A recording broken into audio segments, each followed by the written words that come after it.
Okay, good evening எல்லாருக்கும். Good evening sir. சரி, நம்ம வந்து ரொம்ப நாள் கழிச்சு இல்லையா அனாட்டமி கிளாஸை டிஸ்கஸ் பண்ணிகிட்ருக்கோம். ப்ராபப்ளி இது ஒரு நல்ல சைன் தான் இல்லையா? நம்ம கோவிடெல்லாம் சரியாயிடுச்சு அப்படிங்கிறதுக்கு இதுவே ஒரு ஏன்னா நமக்கு டைமே கிடைக்கல நடுவில் கிளாஸஸ்லாம் எடுக்கிறதுக்கு. ஸோ அனாட்டமிக்குள்ளே போக போகிறோம் திரும்ப. ஸோ ரொம்ப நாள் உங்களுக்கு ஆனதுனால ஒரு சில பேசிக் டெர்மினாலஜிஸை ப்ரஷ் பண்ணுறது அப்படின்னா புதுப்பிக்கிறேன், ஏற்கனவே தெரிஞ்சதை உங்களுக்கு புதுப்பிக்கிறேன். ஸோ வந்து சில பேசிக் டெர்மினாலஜிஸ் பின்னாடி இருக்கிறதெல்லாம் டார்சல், முன்னாடி இருக்கிறதெல்லாம் வென்ட்ரல். ஸோ பின்னாடி இருக்கிறதெல்லாம் டார்சல், முன்னாடி இருக்கிறதெல்லாமே வென்ட்ரல். ஸோ இது வந்து மிஸ் பண்ணக்கூடாது. அதே மாதிரி ஆன்டீரியர்னால் முன்னாடி இருக்கிறதெல்லாம் ஆன்டீரியர், பின்னாடி இருக்கிறதெல்லாம் போஸ்டீரியர். ஸோ அது ரொம்ப இம்பார்ட்டண்ட். அப்புறம் உடம்பை வந்து நடு சென்டரில் ஒரு லைன் வரைஞ்சோன்னு வச்சுக்கோங்க.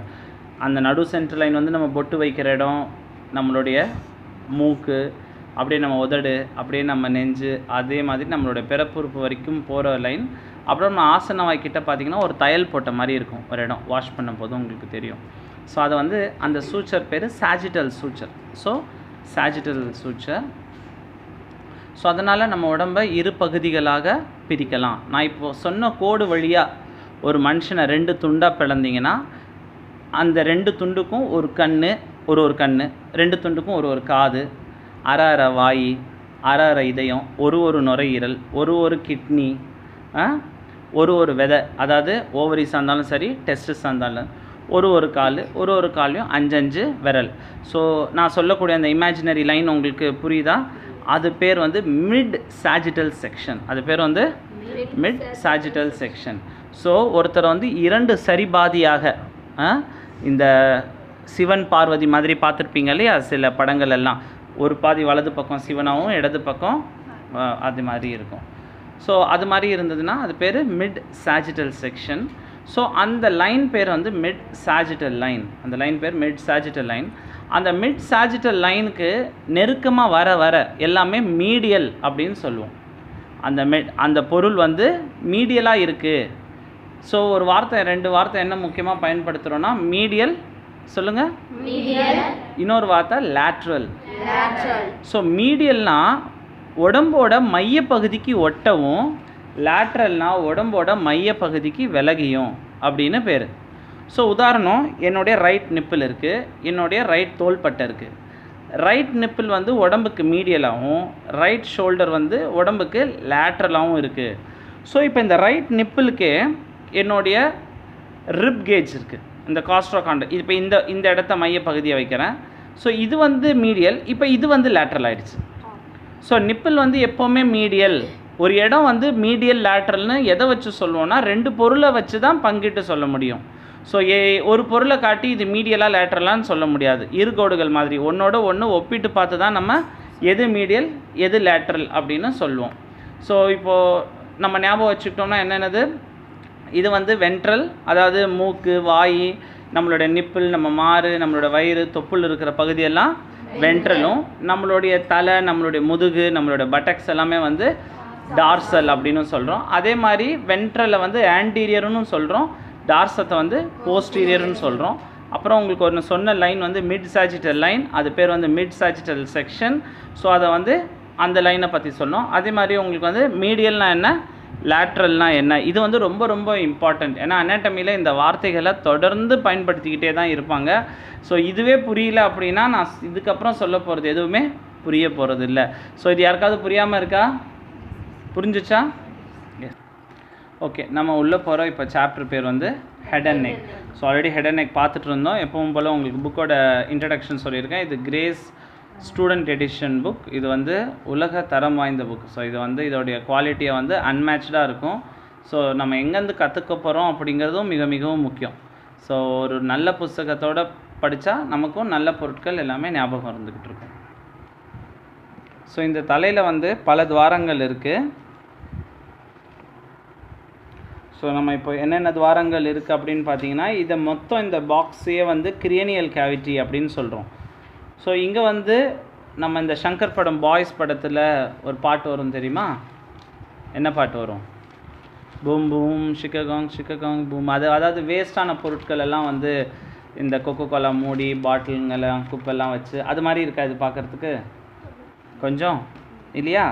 ஸோ ஏன் இந்த மாதிரி உங்களுக்கு போட்டிருக்காங்க அப்படின்னா எந்தெந்த பகுதி எந்த மாதிரி இடத்துல எந்த மாதிரி ரிலேஷன்ஷிப்பில் இருக்குது அப்படிங்கிறது காட்டுறதுக்கு.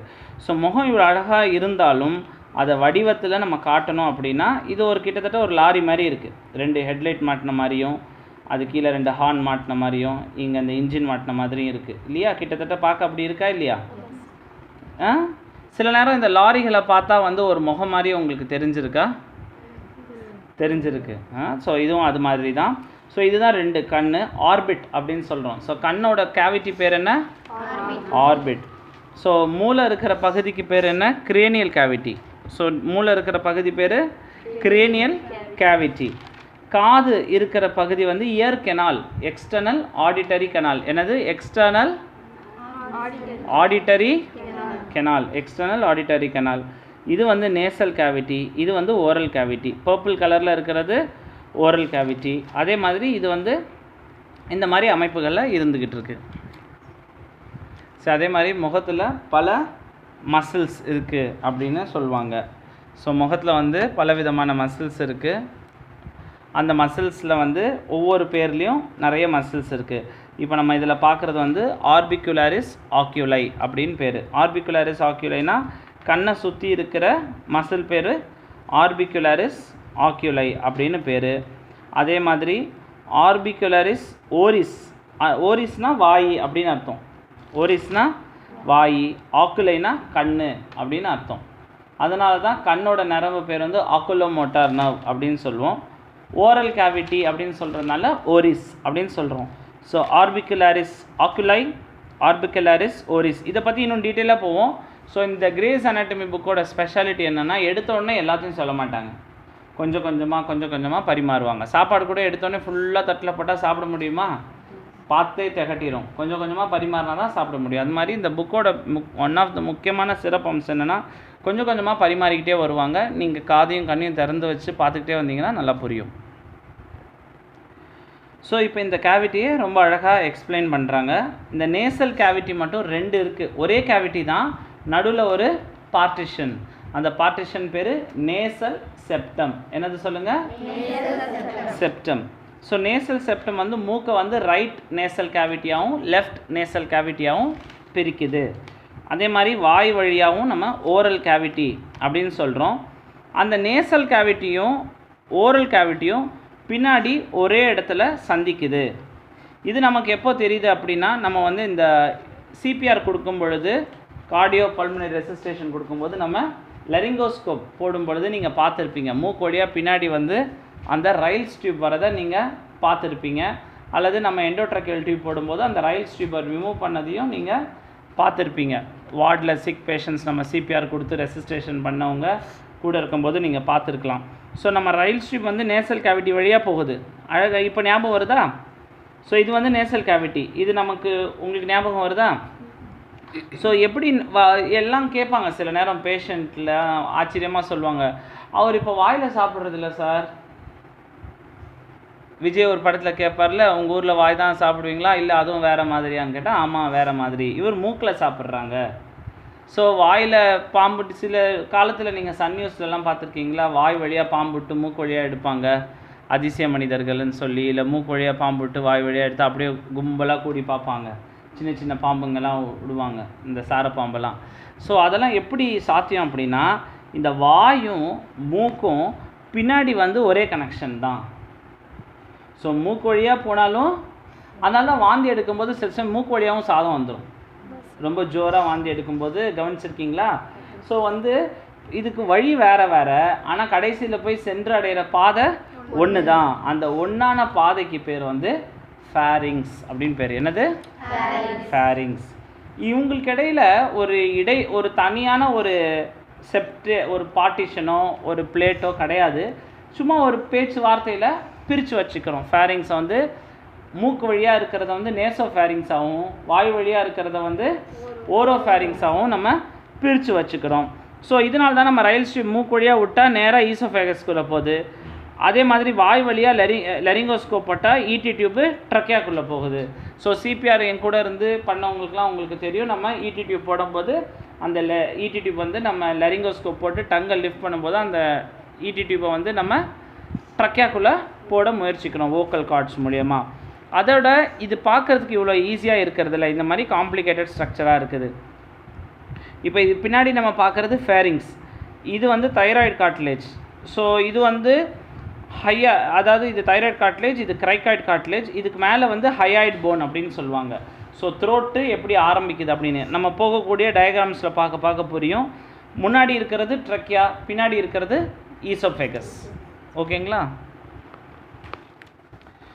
ஸோ இப்போ நம்ம ஞாபகம் வச்சுக்கோங்க, நம்ம ரயில் ஸ்ட்ரிப் போடுறது வந்து இது வழியாக தான் போகுது, ஃபேரிங்ஸ் வழியாக போயிட்டு ஈசோஃபேகஸில் போகிறதும். ஸோ நம்ம அப்புறம் இந்த ட்ரக்கியா வழியாக வந்து நம்ம ஈடி டியூப், எண்டோட்ரக்கியல் டியூப்பை நம்ம வந்து ட்ரக்கியாவுக்கு போடுறோம். இப்போ ஏன் வந்து இந்த பார்ட் ரொம்ப இம்பார்ட்டண்ட்னா, ஒரு பக்கம் காற்று தான் போக போகுது இதில் ட்ரக்கியாவில், இன்னொரு பக்கம் வெறும் உணவு தான் போக போகுது. காற்று இருக்க வேண்டிய உணவு எடுத்தாலும் இல்லை உணவு இருக்க வேண்டிய காற்று இருந்தாலும் ரெண்டுமே தவறாக முடிஞ்சிடும். வேணால் உணவு இருக்கிற வழியில் காற்று போனாலும் பரவாயில்ல, ஒன்றாகாது. ஆனால் காற்று போக வேண்டிய வழியில் உணவு போச்சுன்னா அது ஆஸ்பிரேஷன் நிமோனைட்டிஸ் ஆகும். அதுதான் நீங்கள் வயசானவங்க நிறைய பேர் ஹோம் கேர் கொடுக்கும்போது உங்களுக்கு நம்ம சொல்லுவோம், பேஷண்ட்டை வந்து உட்காத்தி வச்சு தான் ஆகாரம் கொடுக்கணும். பொறைக்கு ஏறிச்சுன்னா ஆகாரம் கொடுக்கக்கூடாது. பொறைக்கு ஏறினோடனே நெஞ்சை தட்டி விடுறது, தலையை தட்டி விடுறது, முதுகை தேய்ச்சி விட்டால் மட்டும் உணவு மாறிடாது. போனது தான். அதெல்லாம் சும்மா அது வந்து ரொம்ப மீனிங்லாம் கிடையாது, இந்த முதுகை தேய்ச்சி விடுறது, நெஞ்சை தேய்ச்சி விடுறதுலாம். ஸோ போடும்போது ரொம்ப கேர்ஃபுல்லாக ரயில் ஸ்ட்ரிப் போடணும். எண்டோட்ரக்கியல் டியூப் போடுறதா இருந்தாலும் ரொம்ப கேர்ஃபுல்லாக போடணும். ஸோ மாறி எதுவும் போடக்கூடாதுங்கிறதுக்கான முக்கியமான ரிலேஷன்ஷிப். ரெண்டுமே பக்கத்துலேயே இருக்குது, ரொம்ப அருகாமையில் இருக்குது. இந்த மாதிரி எந்த 2 டியூப் ரொம்ப அருகாமையில் இருக்குது சொல்லுங்கள்? இன்னொரு இடத்துல நம்ம மிஸ்டேக் பண்ணக்கூடியது. ப்ரில்லியண்ட்டாக இருக்கிறவங்க சொல்லுங்கள் பார்க்கலாம். எஸ், யூட்ரஸும் யூரித்ராவும். ஸோ கர்ப்பவாயும் யூரின் போகிற வாயும், அதாவது யூரித்ராவும் வெஜினாவும் ரொம்ப அருகாமையில் இருக்குது. சில நேரம் நம்ம தவறுதெல்லாம் என்ன பண்ணுவோம், யூரித்ராக்குள்ளே கத்தீட்டர் போடுறதுக்கு பதிலாக வெஜினாக்குள்ளே கத்தீட்டர் போட்டுட்டு யூரின் வரல அப்படின்னு காத்திருப்போம். அதனால தான் நம்ம சென்டரில் ஒரு கோல்டு ஸ்டாண்டர்ட் ஒரு லைன் ஃபாலோ பண்ணுறோம். யூரின் பார்த்த பிறகு தான் டிஸ்டில் வாட்டர், இல்லையா? ஸோ அந்த கோல்டன் லைனை நம்ம இது வந்து நான் சொல்லலை, எல்லா யூராலஜி டெக்ஸ்ட் புக்லேயும் இந்த வந்து கத்தீட்டர் போடுறதுல ஒரு மிக முக்கியமான ஒரு டர்னிங் பாயிண்ட் ஸ்டெப்பாக இருக்குது. யூரின் கண்ணில் பார்க்காம போடக்கூடாது. கையில் காசு வாயில் தோசை, அந்த மாதிரி யூரினை பார்த்தா தான் டிஸ்டில் வாட்டர் போடணும். ஸோ ஒருபோதும் யூரின் அப்புறம் வந்துடும் டிஸ்டில் வாட்டர் போட்டுடலாம் அப்படின்னு போட்டிங்கன்னா ரொம்ப வம்பாயிடும். ஸோ இந்த டயக்ராமில் நம்ம என்ன பார்க்குறோன்னா, அப்படியே ஸ்கல்லோட பார்ட்ஸை பார்க்குறோம். ஸோ என்னடா இப்போயே நோட் பண்ணிக்கணும் அப்படின்னு நினைக்காதீங்க, போக இன்னும் நல்லா அழகாக இதை டிஸ்கிரைப் பண்ணிக்கிட்டே வருவாங்க. ஸோ கொஞ்சம் கொஞ்சமாக நம்ம இதை லேர்ன் பண்ணலாம். ஸோ இது வந்து கிட்டத்தட்ட திரும்ப ஒரு சங்கர் படனோட ஒரு ஸ்டில் மாதிரி தான் இருக்குது. மண்டோடலாம் வெடித்து தெரித்து பறக்கிற மாதிரி இருக்குது. எதுக்குன்னா திரும்ப ஒன்றா இப்படி சேர்ந்து காட்டுறதுக்கு தான், இல்லையா? ஸோ நான் எங்கெங்கெல்லாம் பிரிஞ்சிருக்கேன் அப்படின்னு காட்டுது. இது வந்து ஃப்ரான்டல் போன். இந்த வழுக்கு மண்டை தலையெல்லாம் நம்ம பார்ப்போம் இல்லையா, சொல்லக்கூடாது அந்த மாதிரி இருந்தாலும் டக்கு ஞாபகம் வச்சுக்கிறதுக்கு வழுக்கு மண்டையை வேறு என்ன மண்டைன்னு கூப்பிட முடியும்? இல்லையா? பாட்டே இருக்குல்ல, வழுக்கு மண்டை திருப்பதி போனா பாட்டு இருக்கா இல்லையா? ஸோ இது ஃப்ரான்டல் போன். ஸோ இது வந்து என்ன போன்? Parietal phone. சைடில் இருக்கிறது டெம்பரல் போன். அந்த டெம்பரல் போன் பக்கத்துலேயே நீங்கள் ஞாபகம் வச்சுக்கணும், இந்த இடம் பேர் தான் டெம்பிள். என்னது? டெம்பிள். தெரியுமா ஆல்ரெடி சில பேருக்கு? ஸோ அது ஏதோ பொட்டுன்னுவாங்க, எங்கே அடிச்சா டப்புன்னு போயிடுவாங்கன்னு சொல்லுவாங்க. ஏன்? மூளையில், அதாவது மண்டை ஓட்டில் இருக்கக்கூடிய one of the thinnest bone. இதெல்லாம் நல்லா எவ்வளோ வேணால் கொட்டலாம். அதனால தான் உங்கள் ஆசிரியர்கள் மேலே தான் கொட்டுவாங்க, உங்களுடைய பாதுகாப்பை கருதி. சைடில் இங்கே கொட்ட மாட்டாங்க. ஆனால் அதே நம்ம தோப்பு கரணம் போடும்போது மெல்ல இங்கே கொட்டிப்போம். எல்லாத்துக்கும் அறிவியல் காரணம் இருக்குது. ஸோ இந்த போன்ஸ் பேர் வந்து டெம்பரல் போன், இது ஃப்ரான்டல் போன், இது வந்து பெரைட்டல் போன். பின்னாடி இருக்கு இல்லையா, பின்னாடி பின்மண்டை அடி வாங்கக்கூடாது. பின்னாடி விழுந்தால் தலையில், நான் சின்ன வயசுலேயே தென்னை மரம் ஏறினேன் சார், பின்னாடி அடிபட்டுச்சுன்னு 25 வயசு கழித்து ஒரு பாயோ கேர்ளோ வருவாங்க, லேசாக மயக்கம் வருதுன்னு. அது மட்டும் இங்கேயே உங்களை கிளாரிஃபை பண்ணுறேன். சயின்ஸை பொறுத்த வரைக்கும் நின்று நிதானமாக அடிக்காது, அப்போவே ஃபினிஷ் பண்ணிடும். தமிழ் படம் மாதிரி கிளைமேக்ஸ் அந்த படத்துலேயே வந்துடும். ஸோ சின்ன வயசில் தென்னை மரத்துலேயோ பண்ணை மரத்துலேயோ விழுந்தாக்கா அப்போவே தெரிஞ்சிருக்கும். ஸோ என்ன important science, head injury science என்ன சிஸ்டர் நீங்கள் சொல்லுங்கள். தலையில் அடிபட்டா ஃபஸ்ட்டு மூக்கில் காதில் ரத்தம் வரத பார்க்கணும் சார். பேஷண்ட் வந்து கீழே விழுவக்குள்ள கான்சியஸாக இருந்தாங்களா அப்படின்னு பார்க்கணும் சார். அப்புறம் கீழே விழுவக்குள்ள வலிப்பு நோய் ஏதாவது வந்து கீழே விழுந்துருக்காங்களா அப்படின்னு பார்க்கணும் சார். அப்புறம் வாமிட் எதுவும் பண்ணாங்களா அப்படின்னு பார்க்கணும். சரி, ரைட். ஸோ சிஸ்டர் சொன்னதை வந்து நான் கன்சைஸ் பண்ணி சொல்கிறேன் உங்களுக்கு. ஸோ தலையில் அடிபட்டால் முக்கியமான சயின்ஸ் நம்ம என்ன கேட்கணும், காது மூக்கு தொண்டையில் ரத்தம் வந்ததான்னு கேட்கணும். எல்ஓசி அப்படின்னு சொல்லுவாங்க. ஸோ காது மூக்கு தொண்டையில் ரத்தம் வந்து நம்ம எப்படி ஷார்ட்டாக எழுதுவோம்னா history of ENT bleed, history of ENT bleed. அதே மாதிரி சுயநினைவை இழந்துட்டாங்களா அப்படின்னு கேட்குறது எல்ஓசி. எல்ஓசியோட ஃபுல் ஃபார்ம் என்னென்னா லாஸ் ஆஃப் கான்ஷியஸ்னஸ். அவங்களுடைய சுயநினைவை அவங்க இழந்துட்டாங்களா அப்படிங்கிறத நம்ம பார்ப்போம். அப்புறம் வாமிட்டிங் எடுத்தாங்களான்னு பார்ப்போம். ஸோ தலையில் அடிபட்டு வாமிட்டிங் எடுத்தால் மிகவும் முக்கியமாக நம்ம கருதுகிறோம். அதே மாதிரி அவங்களுக்கு ஏதாவது வலிப்பு ஏற்பட்டுதா, ஃபிட்ஸ் வந்ததா அப்படிங்கிறத நம்ம பார்க்குறோம். ஸோ இது வந்து 4 பிரதான முக்கியம். இது வந்து ரொம்ப ரொம்ப முக்கியம். இதில் 4 ஏதாவது ஒன்று பாசிட்டிவாக இருந்தால் கூட இந்த தலையில் அடிப்பட்டதுனால மூளையில் வந்து இரத்த கசிவு ஏற்பட்டிருக்கிறதுக்கு வாய்ப்பு இருக்குது. அதே மாதிரி அடுத்து வர எலும்புகள் வந்து இது வந்து நேசல் போன். இது வந்து நேசல் போன். இந்த ஆரஞ்சாக இருக்கிறது வந்து மேக்ஸில்லா. என்ன காட்ஸில்லாவா? மேக்ஸில்லா. ஸோ மேக்ஸில்லா போன் தான் நமக்கு வந்து இந்த மேல் பல் வரிசையை அழகாக காட்டுது. இந்த maxilla one of the important bone. ஒருத்தரோட முக வடிவு அமைப்பு இருக்கிறத வந்து இந்த மேக்ஸில்லா நிர்ணயிக்கும். சில பேருக்குலாம் இப்போ பாருங்கள், இப்போ உங்களே நான் வரிசையாக இந்த ஃபோட்டோவில் லைனாக காட்டினேன்னா ஒவ்வொருத்தருக்கும் ஒரு முகம் இருக்குது. ஆனால் அதே மாதிரி சில படங்களில் சொல்லியிருப்பாங்க, இந்த மாதிரி ஒரு ஊரில் 7 பேர், ஒரு உலகத்தில் 7 பேர் ஒரே மாதிரி இருப்பாங்க அப்படின்னு. ஏன்னா இந்த அடிப்படை அச்சு அப்படின்னு பார்த்தா ஒரு 7 விதமான அச்சு தான் இருக்கும் அப்படிங்கிறதும் இருக்கலாம் அப்படின்னு சொல்கிறேன். ஸோ அந்த அச்சுக்கு ஒன்று மாதிரி இருக்கும். அதுக்கப்புறம் பார்த்தீங்கன்னா கிட்டத்தட்ட சிமிலாரிட்டி இருக்கும், ஆனால் பல விதத்தில் டிஃப்ரென்சஸ் இருக்கும். இதை வந்து அடிப்படையாக வச்சு தான் உங்களுடைய ஆதார் கார்டு வடிவமைக்கப்பட்டிருக்கு. ஏன்னா உங்களுடைய கண்ணில் இருக்கிற ஐரிஸ், உங்கள் கண்ணில் இருக்கிற ஐரிஸ் தான் வந்து உங்களுக்கு கண்ணுக்கு வந்து கருப்பு நிறத்தை தருது. கண் வந்து ஆக்சுவலாக ஒயிட் தான். கண் வந்து கிட்டத்தட்ட ஒரு ஆம்லெட் மாதிரி இருக்குது இல்லையா? வெள்ளைக்கரு வெள்ளையாகவே இருக்குது, மஞ்சளாக இருக்கிறதுக்கு பதிலாக கருப்பு கரு இருக்குது. அதனால தான் கருப்பு கரு அப்படின்னு சொல்கிறோம். அந்த கருப்பு வந்து ஆக்சுவலாக வெள்ளையாக தான் இருக்கும், டிரான்ஸ்பரண்ட்டாக இருக்கும், தண்ணி மாதிரி இருக்கும். அதுக்கு பின்னாடி இருக்கிற ஐரிஸ் தான் வந்து பிளாக்காக இருக்கும். சில பேருக்கு ப்ரௌனாக இருக்கும், சில பேருக்கு கிரேவாக இருக்கும், சில பேருக்கு க்ரீனாக இருக்கும். ஐஸ்வர்யா ராய் கண்ணெல்லாம் பார்த்துருக்கீங்களா? ஸோ நடிகைகள்லாம் ஒரு படத்தில் ஒரு கலரில் இருக்கும். அது வந்து காண்டாக்ட் லென்ஸ் நல்லா வர்றது, இயற்கையாக கலர்லாம் மாறாது. ஸோ இந்த ஐரிஸ் வந்து ஒவ்வொருத்தருக்கும் ஒரு மாதிரி இருக்குன்ற அந்த அடிப்படையில் தான் ஆதார் கார்டு வந்து வடிவமைக்கப்பட்டிருக்கு. அது மட்டும் இல்லாத நம்மளுடைய கை விரல் ரேகை, தம் பிரிண்ட். ஸோ இயற்கையோட இதுதான் ரொம்ப மிகவும் ஒரு ஆச்சரியமான விஷயம் இல்லையா? இது போல் நம்ம நினச்சி கூட பார்க்கவும் செய்ய முடியாது. இந்த விரலோட தம் பிரிண்ட், கை ரேகையும் 2 பேருக்கு ஒரே மாதிரி இருக்க வாய்ப்பே கிடையாது. எத்தனை கோடி லட்சம் பேராக இருந்தாலும் ஒரு சின்ன மாற்றமாவது இருக்கும். ஸோ இதெல்லாம் அடிப்படையாக வச்சு தான் அதில் ஒரு முக்கிய பங்கு வகிக்குது நம்மளுடைய இனாசில்லா, மேக்ஸில்லா. ஸோ மேக்ஸில்லா தான் முகத்துக்கு ஒரு எலிவேஷன்.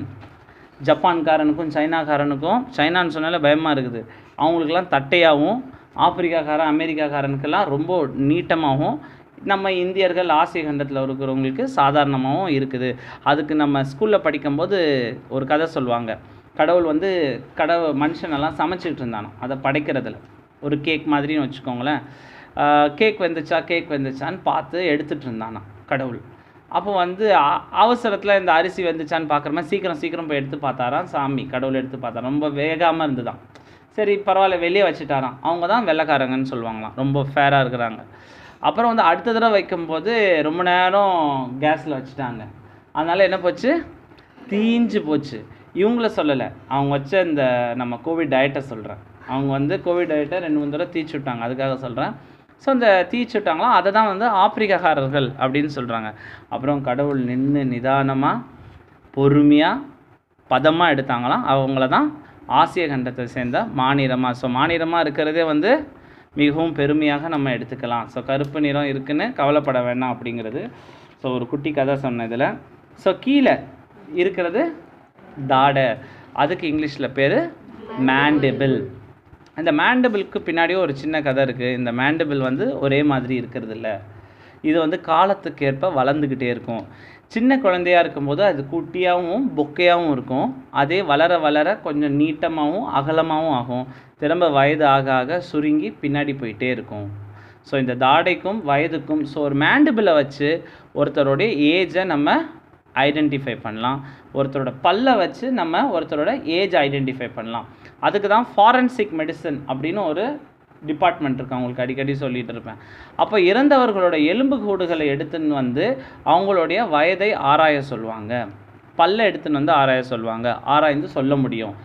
குறிப்பிட்டு கரெக்டு வயசை சொல்லிட முடியாது. 26 26 அப்படின்னு சொல்ல முடியாது. ஒரு 20லேருந்து 30 வயதுக்குள்ளே சுமாராது ஈஸி தானே என்ன ஒரு கணிக்கிறதுக்காக.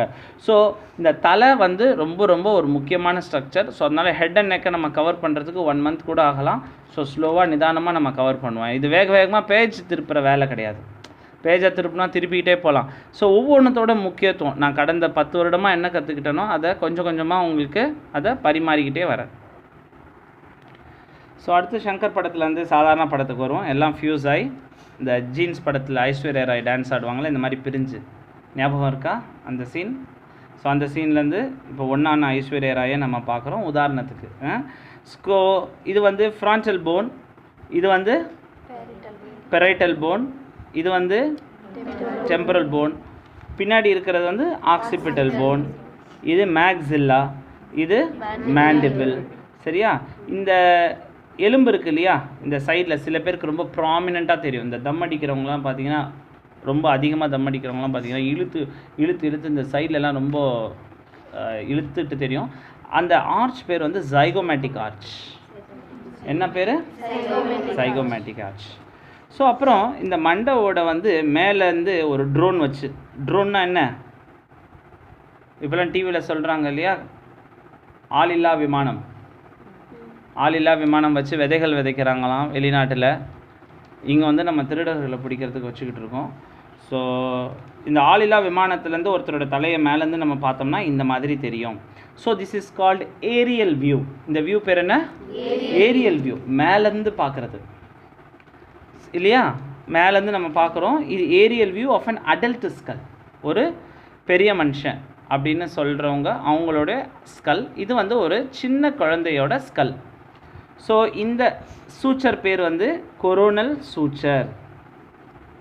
இந்த சூச்சர் பேர் சாஜிட்டல் சூச்சர். இதில்தே உங்களுக்கு தெரியணும், இது வந்து கொரோனல் பிளேன், இது வந்து சாஜிட்டல் பிளேன். நான் சொன்னேன் இல்லையா சாஜிட்டல் பிளேன். இதே மாதிரி ஒரு சூச்சர் ஆசனவாயும் கர்ப்பவாய்க்கும் இடையிலையும் இருக்கும். ஸோ அவங்களே செக் பண்ணி நீங்கள் பார்க்கலாம். நம்ம உடம்பை சரி பாதியாக பிரிக்கக்கூடிய இந்த தையல், இது சாஜிட்டல் சூச்சர். இது வந்து கொரோனல் சூச்சர். இதை வந்து ஒரு ஆளை ஆன்டீரியர் போஸ்டீரியராகவும் டார்சல் வென்ட்ரலாகவும் பிரிக்கும் அப்படிங்கிறது நம்ம தெரிஞ்சுக்கணும். இந்த இடத்துல இந்த கொரோனல் சூச்சரும் இந்த சாஜிட்டல் சூச்சரும் ஆன்டீரியராக மீட் பண்ணுற இடம் பேர் ஆன்டீரியர் ஃப்ரான்டனல், பின்னாடி மீட் பண்ணுறது போஸ்டீரியர் ஃப்ரான்டனல். சரியா? இந்த ஆன்டீரியர் ஃப்ரான்டனலுக்கு ஒரு ஸ்பெஷல் நேமும் இருக்குது. அது பேர் வந்து பிரெக்மா அப்படின்னு பேர். ஸோ பிரெக்மா அப்படின்னு சொல்லும்போதே நம்ம அடுத்து என்ன ஞாபகம் வச்சுக்கணும், ஒரு இடத்துல நம்ம வேறு என்ன பேர் ஞாபகம் வச்சுக்கிறோம், ஃபோர் ஸ்கின்க்கு பின்னாடி அழுக்கான ஸ்ட்ரக்சர்ஸ் செக்ரீட் ஆகிறது பேர் ஸ்மெக்மா அப்படின்னு சொல்லியிருக்கு ஆல்ரெடி உங்களுக்கு. ஸோ ஞாபகம் வச்சுக்கோங்க இந்த bregma. So anterior fontanelle closes by 1 year, posterior fontanelle closes by 2nd year. அதாவது குழந்தை 1 வயது அடையும் பொழுது, இது நீங்கள் பார்த்துருப்பீங்க சில குழந்தைங்களுக்கு முன்னாடி அப்படியே ஒரு ஓட்டையாக இருக்கும், அது வழியாக அப்படியே நல்லா உன்னிச்சு கவனிச்சிங்கன்னா அந்த மூளையே தெரிக்கிறது தெரியும், ஜம்பிங் ஆகி வர்றது தெரியும் மூளை இருக்கிறவங்களுக்கு. பின்னாடி இருக்கிறது வந்து போஸ்டீரியர் ஃபான்டனல். இது வந்து 2வது வயதில் இது க்ளோஸ் ஆகிடும். ஸோ அப்படியே ஹெட் அண்ட் நெக் படிக்கும் பொழுது அந்த ஹெட்டுங்கிறது உங்களுக்கு நான் ஆல்ரெடி போன கிளாஸில் சொல்லியிருக்கேன், தஞ்சாவூர் பொம்மை மாதிரி தலை ஆட்டிக்கிட்டே இருக்கணும். தலை ஆட்டிக்கிட்டே இருந்தால் ஒன்றும் பிரச்சனை இல்லை, இல்லைன்னு சொன்னால் தான் பிரச்சனை. ஸோ இந்த தலையாட்டி பொம்மையாக நம்ம இருக்கிறோம் இல்லையா, இந்த தலையாட்டி பொம்மையாக இருக்கும் பொழுது நம்ம தலை வந்து இந்த அட்லஸும் ஆக்சஸில் தான் உட்காருது அப்படிங்கிறத நம்ம பார்க்குறோம். So atlas axis. So atlas வந்து சர்விக்கல் வெர்டிப்ரால நம்பர் 1 போன் அட்லஸ். எல்லா வெர்டிப்ராக்கும் தனித்தனியாக பேர் இல்லை, இந்த அட்லஸ்க்கும் ஆக்சிஸ்க்கு தான் போன் பேர் வச்சுருக்காங்க. என்ன காரணம்னு தெரியல. மேபி இந்த முதல்ல வரவங்கள தான் உலகம் கண்டறியுது, 2வது 3வது வரவங்களெல்லாம் கண்டறியறது இல்லைன்னு கூட நம்ம எடுத்துக்கலாம் மறைமுகமாக. ஸோ இந்த அட்லஸ் போனில் தான் நம்மளுடைய தலை வந்து அழகாக உட்காருது. அதனால தான் ஆக்சிபுட்டில் கீழே வந்து 2 ஸ்டட்டு மாதிரி இருக்கும், அந்த ஸ்டட்டு கரெக்டாக அதில் வந்து உட்காந்துரும். இது வந்து அழகாக உட்கார்ந்த பிறகு தலையை திருப்புறத்துக்கு நமக்கு ஒரு எலும்பு வேணும் இல்லையா, அந்த எலும்பு தான் இந்த ஆக்சிஸ் அப்படிங்கிறது தரும். ஸோ இந்த ஆக்சிபுட் கீழே வந்து நம்ம ஸ்கல் பேஸ்ன்னு இருக்குது, மண்டையோட பேஸ் ஆஃப் தி ஸ்கல். அந்த பேஸ் ஆஃப் த ஸ்கல் அழகாக இந்த ஆக்சிஸ் அட்லஸில் உட்காருது, அட்லஸ் ஆக்சிஸ்க்கு இடையில் உட்காந்துக்கிட்டு அப்போ நமக்கு இந்த மாதிரி ஒரு மோஷன் கொடுக்குது. ஸோ இதை வந்து நம்ம ஆக்சிஸாக எடுத்துட்டோம்னா அட்லஸ் இது மாதிரி நடுவில் வந்து ஸோ இந்த மாதிரி ஒரு ரொட்டேட்டிங் மோஷனை அது நமக்கு கொடுக்குது. அதே மாதிரி வரிசையாக எல்லா எலும்புகளும் அடுக்கப்பட்டிருக்கு. இதே உங்களுக்கு நான் இந்த போன் அட்லஸ் ஆக்சிஸ் படிக்கும்போதே உங்களுக்கு ஆல்ரெடி லாஸ்ட் கிளாஸில் சொல்லியிருக்கேன், அதனால் டீட்டெயிலாக விவரிக்கல. ஜுடிஷியல் ஹேங்கிங், அதாவது லா அண்ட் ஆர்டர் மூலியமாக ஒரு நீதிபதியின் தீர்ப்பு வழியாக ஒருத்தருக்கு வந்து தூக்கு தண்டனை கொடுக்கும் பொழுது அந்த தூக்கு தண்டனை நிறைவேறும் பொழுது இறப்பு ஏற்படுவது இந்த எலும்புகளில் ஏற்படும் முறிவினால் மட்டுமே. சரியா, உங்களுக்கு ஆல்ரெடி நான் சொல்லியிருக்கேன். ஸோ ஜுடிஷியல் ஹேங்கிங்கில் நிறைய மெத்தட்ஸ் ஆஃப் ஹேங்கிங் இருக்குது. சூசைடல் ஹேங்கிங் இருக்குது, தானே தூக்கு போட்டுக்கிறது, அது கூடாது அப்படிங்கிறது பல கிளாஸில் வலியுறுத்தி இருக்கோம், அதோட இம்பார்ட்டன்ஸு. ஜுடிஷியல் ஹேங்கிங் அப்படின்னா இவங்க இனி வாழ்கிறதுக்கு தகுதி இல்லாதவங்க அப்படின்னு நீதிபதிகள் தீர்ப்பளித்து விட்டால் அவங்கள தூக்கு மேடையில் ஏற்றும் பொழுது அவங்கள வந்து அந்த கழுத்தில் நாட் போட்டு அந்த கீழே ரிலீஸ் பண்ணி விடுவாங்க. ரிலீஸ் பண்ணும் பொழுது இந்த எலும்பு உடையும் பொழுது நம்ம மூளையிலேருந்து உடம்புக்கு போகக்கூடிய நரம்பு மண்டலங்கள் துண்டிக்கப்பட்டு அந்த குற்றவாளி இறப்பை சந்திக்கிறார் அப்படிங்கிறது ரொம்ப இம்பார்ட்டன்ட் பாயிண்ட். இப்போது நம்ம ஸ்கல்லோட சில வேரியஸ் அதர் பார்ட்ஸ்க்கு வரும். இந்த மேண்டிபிளுக்கு அடுத்தபடியாக வரக்கூடிய போன் பேர் வந்து ஹயோய்ட் போன். தொட்டு பாருங்கள் பார்க்கலாம். அப்படியே தேய்ச்சிக்கிட்டே வாங்க. நல்லா டொக்குன்னு டமால்னு ஒன்று வரும், அது இல்லை, அது தைராய்டு கார்ட்லேஜ். இந்த மேண்டிபிளுக்கும் தைராய்டு கார்ட்லேஜுக்கு நடுவில் ஒரு சின்ன எலும்பு இருக்கும், அதை தொட்டு பார்த்தீங்கன்னா தெரியும். ரொம்ப தொட்டு பார்க்காதீங்க, வாமிட்டிங் சென்சேஷன் வந்துடும். ஸோ அந்த போன் பேர் ஹயோய்டு போன் அப்படின்னு பேர். அதுக்கு கீழே வர எலும்பு பேர் தைராய்டு கார்டிலேஜ், அதுக்கு கீழே கிரைகாட் கார்டிலேஜ், அதுக்கு கீழே ட்ரக்கியா, அதுக்கு பேர் கீழே ட்ரக்கியா போன்ஸ். ஸோ கொஞ்சம் கொஞ்சமாக நம்ம படிப்படியாக உள்ளே போகலாம் இப்போது. ஸோ இறுதியாக நேசோ ஓரல் ஃபேரிங்ஸை வந்து நம்ம கம்ப்ளீட் பண்ண போகிறோம். ஸோ இது வந்து நேசல் கேவிட்டி, இது வந்து ஓரல் கேவிட்டி, இது பேர் வந்து பேலட், இது பேர் வந்து பேலட். நேசல் கேவிட்டியும் ஓரல் கேவிட்டியும் பிரிக்கிற அந்த எலும்பு பேர் வந்து பேலட். அந்த பேலட் வந்து மேக்ஸிலா போன்லேருந்து ஒரு எலும்பை எடுத்து வச்சுக்குது. அந்த பேலட்டை நீங்கள் தொட்டு பார்க்க முடியும், நாக்குனால் அப்படியே மேலே தொட்டு பார்த்தீங்கன்னா மேலே இருக்கிறது ஹார்டு பேலட் அப்படின்னு சொல்லுவோம். பின்னாடி நாஞ்சில் அப்படி இருக்கு இல்லையா, அந்த ஒரு டான்ஸ் ஆடிக்கிட்டே இருக்குமே ஒரு சின்ன சதை, எதுக்கு வச்சுருக்காங்கன்னு தெரியுமா? அது அந்த நாஞ்சிலுக்கு இங்கிலீஷில் பேர் யூலா. என்னலா? UVULA, யூலா. ஸோ அந்த சாஃப்ட் பேலட் ஹார்டு பேலட்டோட எண்டு வந்து யூலாவாக முடியுது. அதே மாதிரி ஃபேரிங்ஸ் பின்னாடி நேசல் கேவிட்டியும் ஓரல் கேவிட்டியும் பின்னாடி ஃபேரிங்ஸாக இருக்குது. அது வந்து ஃபேரிங்ஸாக இருந்தாலும் நடுவில் எந்த விதமான பிரிவினை இல்லை. ஆனால் நம்ம தான் நேசோ ஃபேரிங்ஸ் ஓரோ ஃபேரிங்ஸ்னு பேர் வைக்கிறோம். இது பேர் மொத்தமும் ஃபேரிங்ஸு. பின்னாடி வந்து ஈசோஃபேகஸ், முன்னாடி ட்ரக்கியா. இதில் எந்த விதமான டவுட்டும் இருக்கக்கூடாது. ஸோ நம்ம உடம்புல வந்து ஆன்டீரியர்லி ட்ரக்கியா, போஸ்டீரியர்லி ஈசோஃபேகஸ். ஆமாம், ஆன்டீரியர்லி ட்ரக்கியா. முன்னாடி நம்ம தான் தொட்டு பார்க்குறோமே, கார்ட்லேஜெலாம் தெரியுது. சில பேருக்குலாம் இன்னும் நல்லாவே தெரியுது, ஒல்லியாக இருக்கிறவங்களுக்குலாம் இன்னும் முழுங்குனா நல்லா தெரியும். அது வந்து ட்ரக்கியா. பின்னாடி இருக்கிறது ஈசோஃபேகஸாக தொட்டு பார்க்க முடியாது. ஸோ இப்போ வந்து மெல்லிசா ஒரு புதுமையான ஒரு ஸ்ட்ரக்சர்ஸை அறிமுகப்படுத்துகிறாங்க.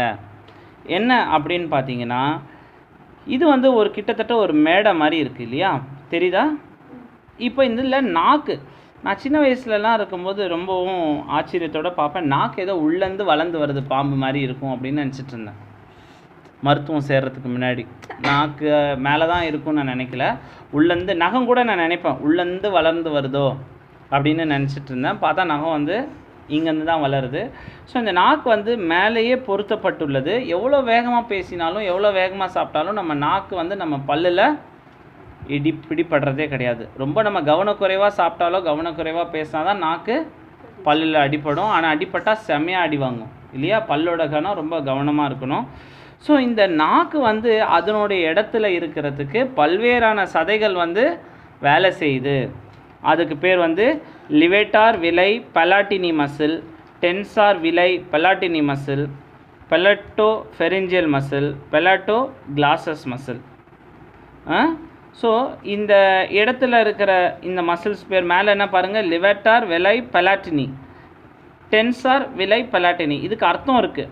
டென்சார்னால் டைட்டாக வைக்கிறது, லிவேட்டார்னால் தூக்குறது, பெலாட்டினா பேலட்டை ஒட்டி இருக்கிறதுனால. ஸோ ரொம்ப ஈஸி தான் ஞாபகம் வச்சுக்கிறது. ஒன்று டென்சார்னால் டைட் வைக்கிறது, லிவேட்டார்னால் தூக்குறது. எலிவேட் பண்ணுங்கள், காட்டை ஹெட்டு எலிவேட் பண்ணுங்கன்னு சொல்கிறாங்களா இல்லையா சிஸ்டர்? எலிவேட் பண்ணுங்கன்னா ஸோ அந்த லிவேட்டார்.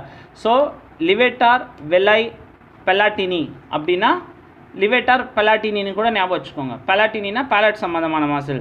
ஸோ இந்த யூலா பேலட்டை மேலே தூக்கணுன்னா லிவேட்டாரும், டைட்டாக வைக்கணுன்னாலும் டென்சாரும்.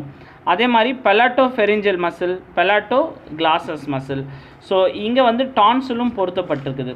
நம்ம இந்த வாயில் நம்ம திறந்து பார்த்தோம்னா உள்ளே வந்து 2 கோலி குண்டு மாதிரி இருக்கும். அது பேர் வந்து டான்சில் அப்படின்னு இருக்கும். உள்ளே டார்ச் அடித்து பார்த்தா தான் தெரியும்.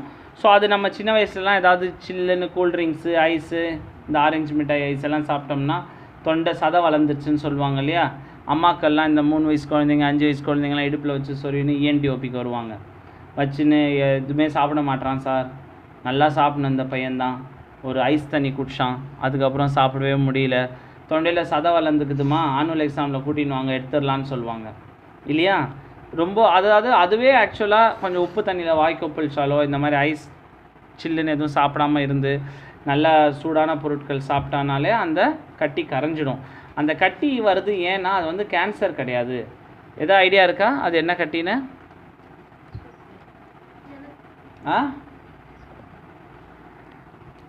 அந்த கட்டிக்கு பேர் டான்சில் அப்படின்னு பேர். என்ன பேர்?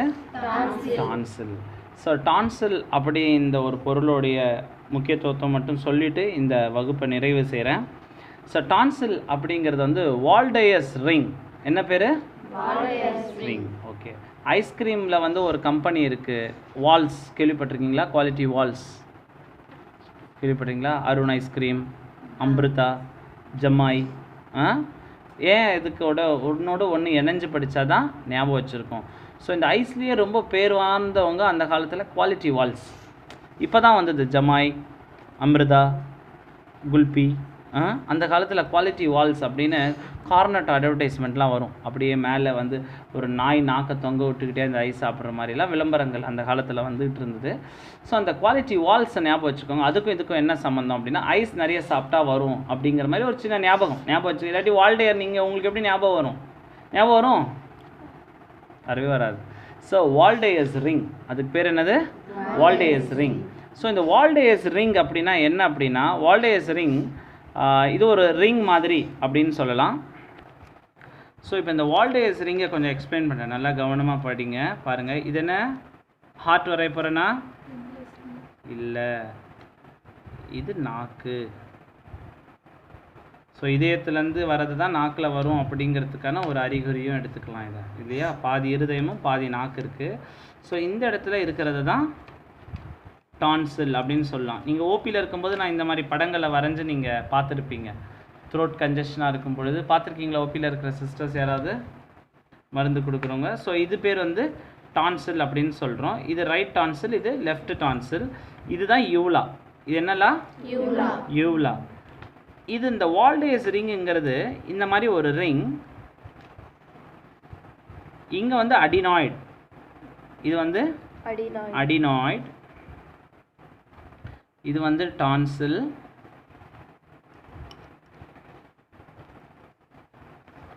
இது வந்து சப்மெண்டல்.